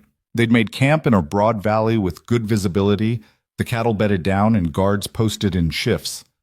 Evelyn was dozing in the wagon when gunfire shattered the darkness. Chaos erupted. The herd spooked, cattle scattering in all directions. Men shouted, more shots rang out, and Evelyn tumbled from the wagon, her heart in her throat. "Stay down!" Wyatt appeared beside her, pushing her behind a wagon wheel. "Keep your head down and don't move." He was gone before she could respond, running toward the sounds of conflict. Evelyn crouched behind the wagon, pulse pounding, and watched the darkness fracture into violence.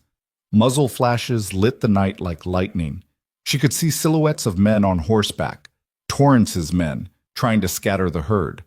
But the ranchers had prepared for this. They'd practiced, coordinated, planned. Instead of panicking, they moved with purpose, firing warning shots over the raiders' heads, while other men worked to calm and contain the cattle. The fight lasted maybe 10 minutes, but felt like hours. Then, as suddenly as it started, the raiders retreated, disappearing into the darkness. The ranchers didn't pursue. Their priority was the herd. It took until dawn to gather all the scattered cattle. Miraculously, they'd lost fewer than 20 head, and no one on either side had been killed. A few men sported minor injuries, a grazed arm here, a twisted ankle there, but nothing serious. Torrance's message had been clear, but so was their response. They would not be intimidated. They would not back down. The delivery reached Denver on schedule. The railroad contractor inspected the cattle, pronounced them excellent quality, and paid in full. 500 head at $40 each, $20,000, to be divided among the 9 ranches according to their contributions. Standing in the Denver stockyard with a bank draft in her hands, Evelyn felt tears sting her eyes. They'd done it. Against all odds, against threats and violence, and a corrupt system stacked against them, they'd succeeded. Wyatt found her there, staring at the paper that represented so much more than money. It represented proof that they could build something lasting, that cooperation could triumph over greed, that their gamble had paid off. "We did it," she whispered. "You did it," he corrected, wrapping his arms around her from behind. "This was your vision, your planning, your courage. It was all of us. It started with you." On the journey home, the mood among the ranchers was jubilant. They'd proven themselves, established a successful business model, and stood up to the biggest bully in the territory. More than that, they'd forged bonds that would last for years. But Evelyn's mind was already racing ahead to the next challenge. One successful delivery didn't guarantee long-term stability. They needed to expand, diversify, build enough momentum that even if Torrance tried again, they'd be too strong to stop. When they arrived back in Cutter's Bend, news of their success had already spread. People lined the street to congratulate them, to shake their hands, to ask about joining the cooperative. Even the sheriff looked grudgingly impressed. But the real victory came 3 days later when a letter arrived from the territorial governor's office. The lawyer Evelyn had hired had succeeded in getting an investigation opened into Jack Torrance's business practices. Multiple ranchers had come forward with evidence of intimidation, property destruction, and suspected arson. The territorial marshal would be arriving within the month to conduct a full inquiry. It wasn't justice yet, but it was a start. And for the first time since she'd arrived in Colorado with nothing but desperation and a stranger's promise, Evelyn Harper Boone allowed herself to believe in a future that stretched beyond mere survival. That night, she and Wyatt sat on the porch of their small house, watching stars emerge in the vast Colorado sky. The burned barn still stood as a blackened skeleton in the yard, but plans for a new one sat on the kitchen table, ready to begin construction as soon as the weather permitted. "What are you thinking about?"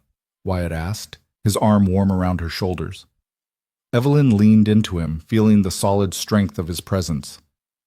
"I'm thinking about how strange life is.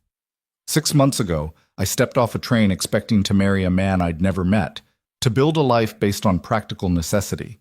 Now I'm married to a different man entirely, and this life—" She gestured at the ranch, the mountains, the endless sky. "This life is nothing like what I expected, but it's everything I needed. No regrets?" Not a single one. She turned to kiss him softly. You told me that night that I arrived exactly on time for you. I didn't believe it then, but I do now. Wyatt's smile was warm in the darkness. We've got a long road ahead still. Torrance isn't finished, the cooperative needs constant management, and winter's coming. I know, but we'll face it together. That's what makes it possible. They sat in comfortable silence, two people who'd found each other in the wreckage of loss and built something strong enough to withstand whatever storms lay ahead. The night wind carried the smell of sage and distant rain, and somewhere in the darkness, cattle lowed softly. Evelyn had arrived in Colorado broken and desperate, clinging to the fragile hope that a stranger's promise might save her. Instead, she'd saved herself, found love in unexpected places, and discovered that the life worth living wasn't the one she'd planned. It was the one she'd had the courage to build. Winter came early that year, snow dusting the peaks in late September and settling into the valley by mid-October. The first storm caught everyone by surprise. 3 days of howling wind and heavy snow that left drifts as high as a man's chest. Evelyn watched from the kitchen window as Wyatt and two hired hands struggled to get the cattle into the makeshift shelters they'd constructed while waiting for the new barn to be built. The barn itself was rising slowly, timber by timber, funded by the cooperative's profits and built with labor donated by all 9 ranches. It would be larger than the old one, designed to house not just Wyatt's horses, but also serve as a meeting place for the cooperative and storage for shared equipment. A symbol, Evelyn thought, of what they'd built together. But progress was slow, and now winter was threatening to halt construction entirely. We'll have to wait until spring, Wyatt said that evening, snow still clinging to his coat as he warmed himself by the fire. Can't work in this weather, and we can't risk men getting caught in a storm. Evelyn nodded, already adjusting her mental calculations. The cattle would be fine in the temporary shelters for a few more months. Everything else could wait. What mattered was keeping everyone safe through the long Colorado winter. The months that followed were brutal and beautiful in equal measure. Temperatures plummeted, wind scoured the plains, and snow fell in relentless waves. The cooperative ranchers helped each other through the worst of it, sharing feed when supplies ran low, loaning equipment, checking on isolated families to ensure no one was stranded or suffering. Evelyn discovered she had a talent for logistics that proved invaluable during the harsh season. She created rotating schedules so that every ranch had access to the cooperative's limited plow when roads needed clearing. She organized bulk purchases of feed that saved everyone money. She even convinced a doctor from Denver to make monthly visits to the valley, ensuring medical care was available when injuries or illness struck. The work kept her busy, but the long winter evenings belonged to her and Wyatt alone. They'd sit by the fire, Evelyn working on bookkeeping while Wyatt carved small wooden figures, a skill he'd learned as a boy and had nearly forgotten. He made her a wolf, rendered in such loving detail she could almost see it breathe. "When did you learn to do this?" she asked, turning the carving in the firelight. "My father taught me. Before he died, we used to sit together on winter nights and carve. He could make anything. Animals, people, whole scenes. I was never as good as him, but I remember the feeling of it. The wood taking shape under your hands, becoming something that wasn't there before. It's beautiful." She ran her finger along the wolf's spine. "You should make more. Children would love these." "You thinking about children?" The question was casual, but Evelyn heard the hope beneath it. She met his eyes across the fire. "I think about them. Do you?" "Every day?" He set aside the piece he'd been working on. "I picture a little girl with your smart mouth and my stubborn streak terrorizing this valley." Evelyn laughed. "Just one?" "Well, we should probably start with one and see if we survive." The conversation stayed with her through the weeks that followed. She'd never allowed herself to imagine children before. Her life had been too precarious, the future too uncertain. But now, sitting in this warm house with snow falling outside and a good man beside her, she let herself dream of small hands and laughter, of teaching a child to read and ride, of watching Wyatt's face when he held his son or daughter for the first time. In late November, her monthly bleeding didn't come. She waited a week, then 2, hardly daring to hope. When Dr. Matthews made his regular visit to the valley, she asked him quietly for an examination. "You're pregnant, Mrs. Boone," he confirmed, his weathered face creasing in a smile.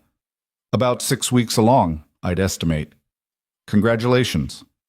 Evelyn walked home through the snow in a daze, one hand pressed to her still flat stomach. A baby. She was going to have a baby. The news felt too large to contain, too precious to be real. She told Wyatt that night after supper. He'd been talking about spring plans for the ranch when she interrupted him. "Wyatt, I have something to tell you."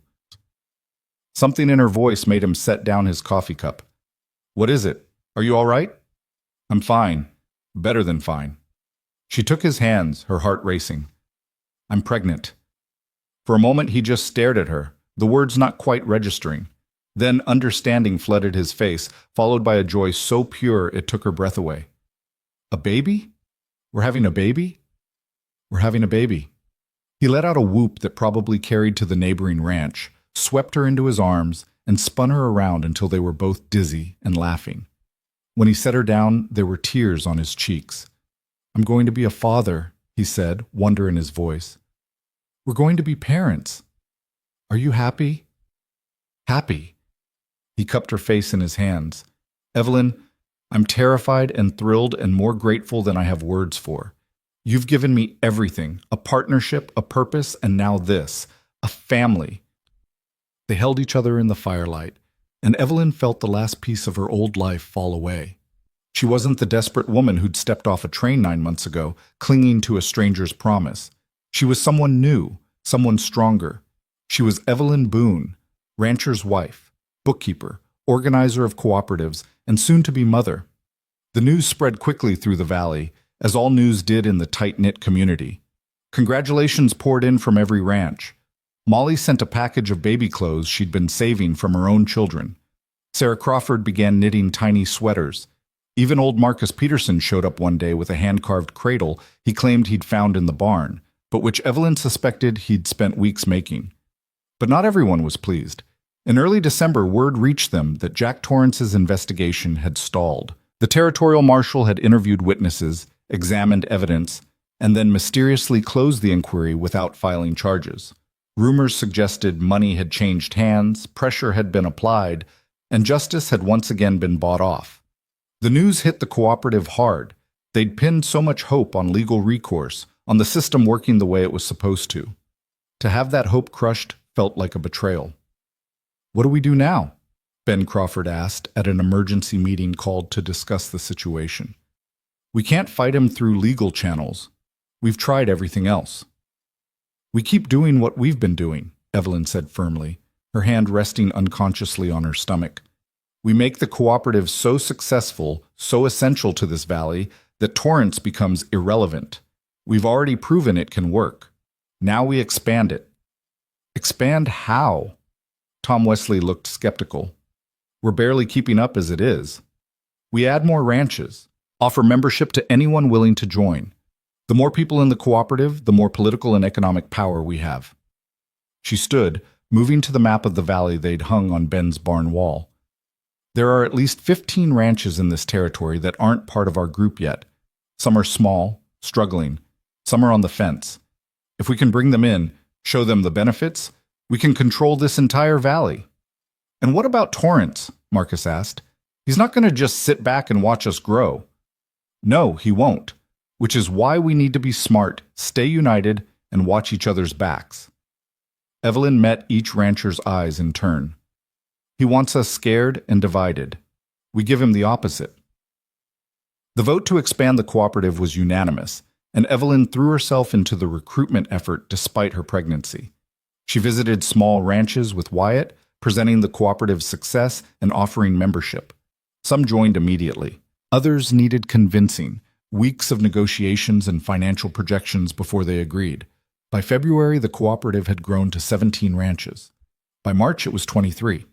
Each new member strengthened their collective position, made their water agreements more binding, increased their purchasing and selling power. Jack Torrance's empire, meanwhile, was showing cracks. 3 of the ranches he'd purchased at bargain prices were losing money. Their former owners, having known the land was played out. His dam project had stalled without access to key sections of the creek, and his political allies were starting to question whether backing him was worth the trouble.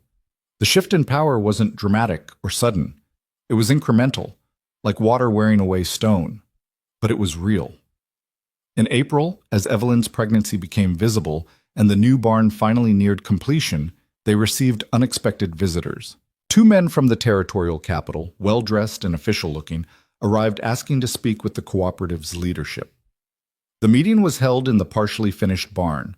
All 23 ranchers present, along with Evelyn, who was now 7 months pregnant and still keeping the cooperative's books with fierce precision. "Gentlemen, Mrs. Boone," the taller official began, "I'm Robert Sterling from the Territorial Bureau of Land Management. My colleague here is James Chen, our Chief Water Rights Administrator. We've been following the development of your cooperative with great interest." "What kind of interest?" Ben Crawford asked warily. "The productive kind. What you've built here.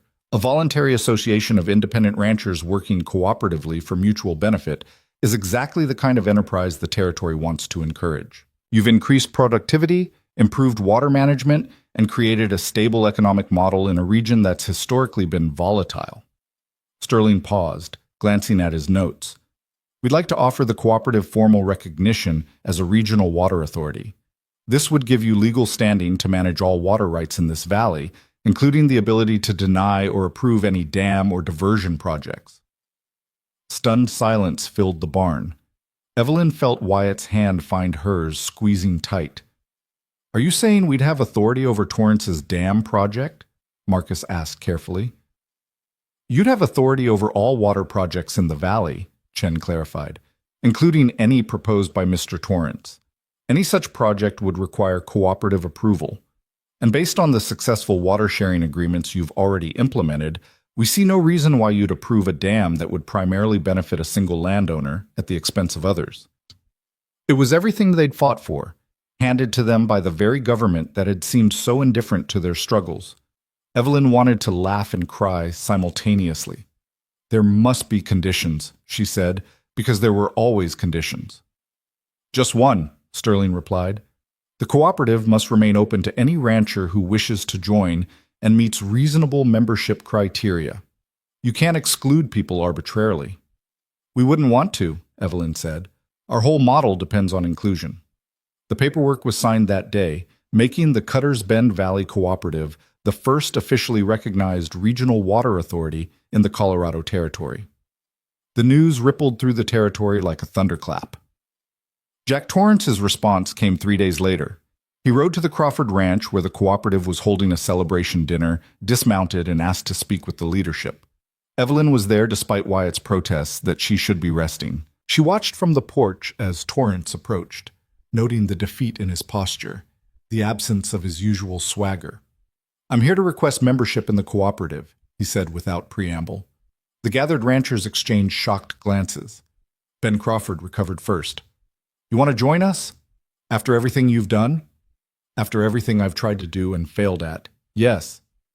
Torrance's voice was bitter. "I'm not stupid. The valley's water authority is now controlled by the cooperative. My dam project is dead.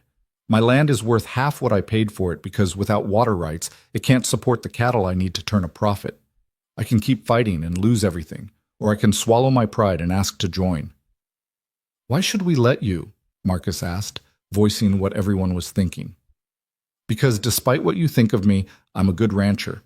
I know cattle, I know this land, and I have resources that could benefit the cooperative. And because your bylaws say you have to accept any rancher who meets the membership criteria." He looked directly at Evelyn. "Unless you're planning to change those rules to exclude me."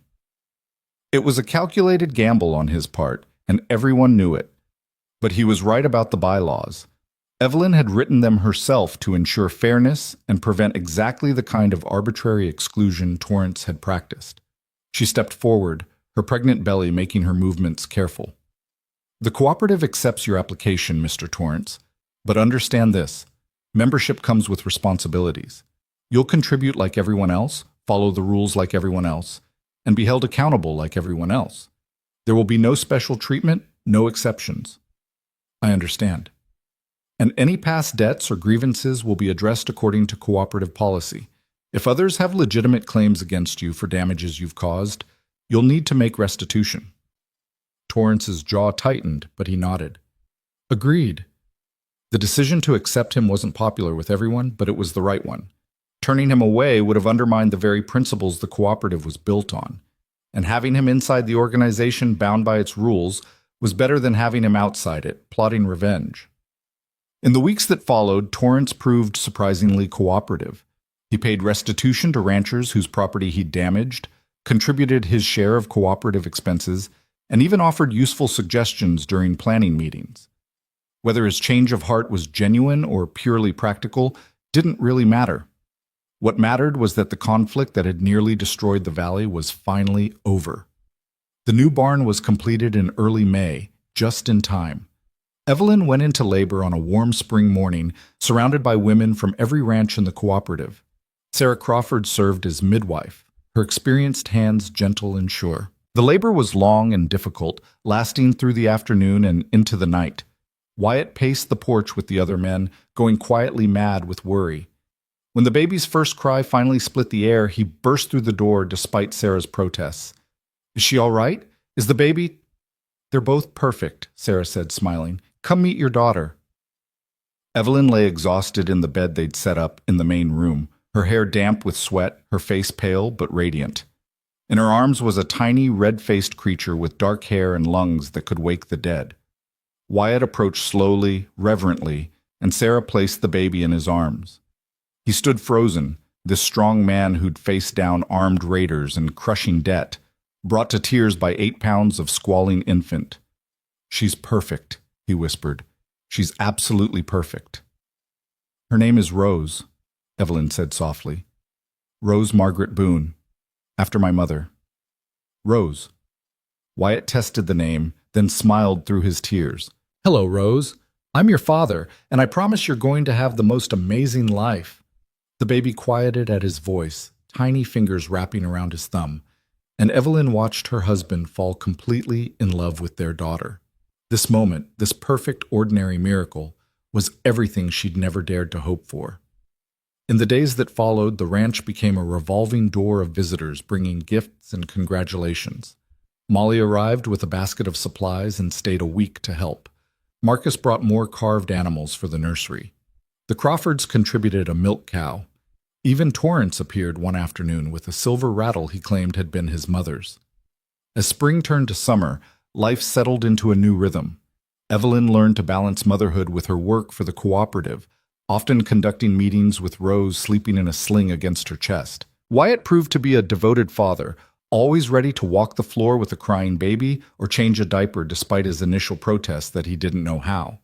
The cooperative continued to thrive, adding new members and expanding its operations. They negotiated contracts for wool, established a shared grain mill, and even started a small school where children from all the ranches could receive education. Evelyn taught mathematics and bookkeeping to the older students, preparing the next generation to think strategically about their futures.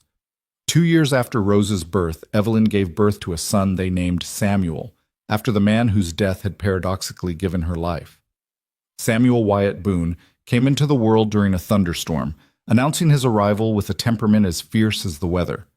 3 years after that, another daughter, Clara Jane, joined the family, completing what Evelyn liked to call their wild bunch. The house rang with laughter and arguments, with the chaos of childhood and the deep joy of watching small humans become people. The ranch grew too, expanding from Wyatt's original holdings to include parcels purchased from ranchers who decided to retire and move to town. What had once been a modest operation became one of the larger and more successful ranches in the valley, its prosperity built on hard work, smart management, and the strength of cooperative relationships. Through it all, Evelyn and Wyatt's partnership deepened into something that transcended romance. They were true partners in every sense, balancing each other's weaknesses, amplifying each other's strengths, building something larger than either could have created alone. The years brought changes to the valley. The railroad expanded, bringing easier access to markets and supplies.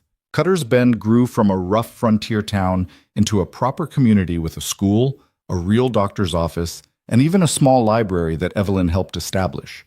The cooperative became a model studied by other territories, proof that collaboration could triumph over competition. Jack Torrance remained a cooperative member, never quite fitting in, but no longer actively causing trouble. He eventually sold most of his land and moved to Denver, a smaller man than he'd been, but perhaps a wiser one. On a bright morning in late summer, nearly 8 years after she'd first stepped off that train, Evelyn stood on a ridge overlooking the valley with her 3 children playing nearby. The view stretched for miles, green pastures dotted with cattle, the creek running silver through the landscape, the cluster of buildings that made up the expanded ranch. Rose, now 7 and already showing signs of her mother's sharp mind, came to stand beside her. "Mama, why do you come up here so much?" Evelyn put her arm around her daughter.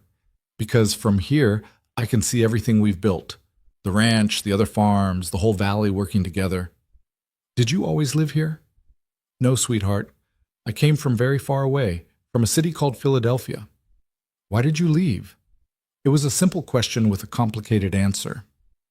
How did you explain to a child that sometimes losing everything was the first step toward finding what mattered most? "I came here to marry someone I'd never met," Evelyn said carefully. "But he died before I arrived. I thought my life was over. I was scared and alone with nowhere to go. But then you met Papa. Then I met Papa. And he offered me a job and a place to stay, no strings attached. He gave me the chance to choose my own future instead of having it chosen for me." Rose considered this. "So you were supposed to marry someone else, but you married Papa instead?" "I arrived one day late for the life I'd planned, but I was exactly on time for the life I was meant to have." "That doesn't make sense, Mama," Evelyn laughed. "It doesn't, does it? But somehow it's true." Samuel, 5 years old and always in motion, ran up to tug on her skirt. "Mama, can we go see the new calves?" "In a minute, love. Let me enjoy this view a little longer." But Clara, just 2 and already fiercely independent, had other ideas. She toddled toward the edge of the ridge, and Evelyn swept her up with practiced ease, settling the toddler on her hip. Wyatt appeared on horseback, riding up from the lower pasture. He dismounted and came to stand beside his family, his arm slipping around Evelyn's waist. "What are we looking at?" he asked. "Everything," Evelyn said simply. He understood. He always did. Together they stood on that ridge, their children playing around them, and looked out over the life they'd built from nothing. A life neither of them had planned, but both had chosen, day by day, moment by moment. "Do you ever wonder what would have happened if that train had arrived on time?" Wyatt asked quietly. "Sometimes. I think I would have married Samuel, been a good wife to him, made a decent life." Evelyn leaned into her husband's warmth. "But I wouldn't have had this partnership, this family, this sense of purpose. I wouldn't have discovered what I was capable of." "Samuel would have been lucky to have you." "Maybe. But I'm the lucky one, Wyatt, because I got you." Rose tugged on her father's hand. "Papa, tell the story about how you and Mama met. You've heard that story 100 times. But I like it. Tell it again." Wyatt looked at Evelyn, a smile playing at his lips. "What do you think? Should we tell them?" "I think they should hear about how their stubborn, bossy mother showed up at a ranch with nothing but a carpet bag and a talent for numbers, and somehow convinced a poor rancher to let her take over his entire life. That's not how it happened." "That's exactly how it happened. I was perfectly fine before you arrived and started organizing everything." Their playful argument continued as they headed back down the ridge toward home, children running ahead, the summer sun warm on their shoulders. It was an ordinary moment in an extraordinary life, the kind of moment Evelyn had once thought was lost to her forever. She'd arrived in Colorado broken and desperate, one day too late for the future she'd planned, but she'd been exactly on time for the future she deserved, one built on love and partnership, on courage and hard work, on the willingness to take shattered pieces and forge them into something beautiful. That evening, after the children were asleep and the house was quiet, Evelyn and Wyatt sat on the porch as they had so many times before. The stars were emerging, brilliant against the darkening sky, and somewhere in the distance a coyote called to its pack. "Do you ever regret it?" Wyatt asked. "Giving up the city, the civilization, the easier life you could have had?" Evelyn thought about Philadelphia's crowded streets, its suffocating propriety, its rigid expectations. She thought about the woman she'd been, afraid, desperate, clinging to other people's plans because she'd lost faith in her own. "Not for a single second," she said. "This life is harder, yes, but it's mine." We built it together, and that makes all the difference. Wyatt pulled her close, and they sat in comfortable silence as the night deepened around them. Tomorrow would bring new challenges. There were always challenges in this hard, beautiful country, but they would face them together, as they'd faced everything else. The woman who'd stepped off a train one day too late had found her way home. Not to a place exactly, but to a life. Messy and demanding and absolutely perfect. A life she'd chosen, fought for, and built with her own two hands and the help of a good man who'd seen her worth when she'd nearly forgotten it herself. She was exactly where she was meant to be, and finally, completely, she belonged.